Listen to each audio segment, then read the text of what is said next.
crucial. Well, animals are a part of biomedical research because in order for us to understand disease and try to repair disease, we first have to understand how healthy biological systems function. And there are many levels to that. So at the gross, cellular, genetic, molecular level, all of these complex levels have to be understood very well.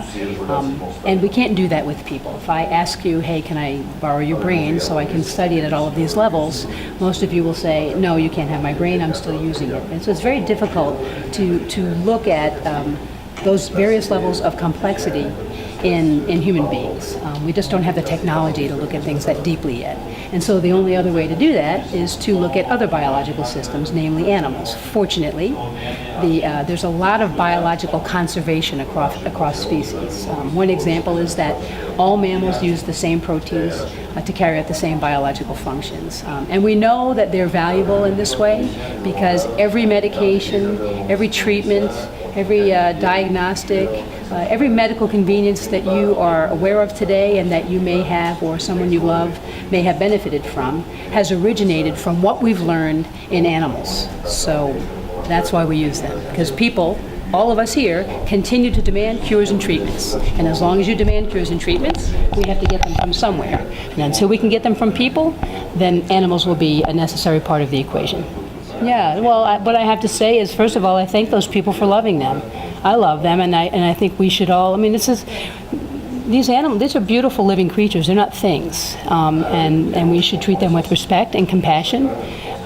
We impose this on them, and it's a lot to ask, and we have a tremendous obligation then to ensure that we are doing this work with them as compassionately and as empathetically and as excellently as possible, right? We don't want a single animal life to be wasted in the course of this work. So I understand their concerns. I'm glad they're concerned. I also think that many of them have been told things that aren't true about how animals are treated in research by animal rights groups such as Cruelty Free International or PETA or the Humane Society of the United States or the White Coat Waste Project in the United States. And so many people, kind-hearted people who love animals are carrying in their heart some things that are not true and that are lies about animals, and I think that's a cruel thing to do to someone who loves animals, and it's heartbreaking. I encourage people to learn the truth on their own. In Mauritius, if you call some of the breeders, I know for sure if you call bioculture, they'll take you for a tour in their facilities and you can see how well the animals are cared for. People need to see it for themselves. But the truth is, none of us want to accept, we don't like the fact that we, and I mean we, everybody in this room, and everybody else you know, we demand treatments and cures for ourselves and our loved ones, including our pets. And we don't want to believe that animals are necessary for that because we don't like it, because we love them. So when someone gives us an opportunity to think that it's not true and we don't need them, we jump all over that. That's a great way to live, but it's not true. And guess who gets left behind in all of that? Who gets left behind in that charade? The animals themselves.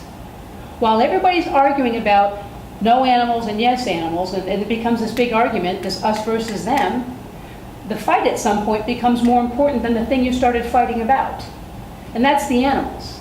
If you really care about animals, then everybody needs to get together, the animal rights people, the rest of the public, the researchers, and we need to put down on the table all of the truth, everything it takes for all of us to get these cures and treatments we demand.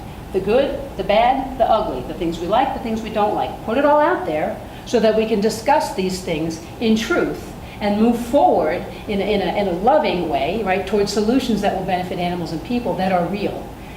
If we could do that, we'd move along faster and develop alternatives faster. But right now, no one's paying attention to any of that because they're too busy arguing. And the animals don't care about who wins this argument. So this is the thing that I think upsets me the most about this kind of information from PETA. You know, it keeps all of us from getting to real solutions because we're too busy arguing about things that aren't true.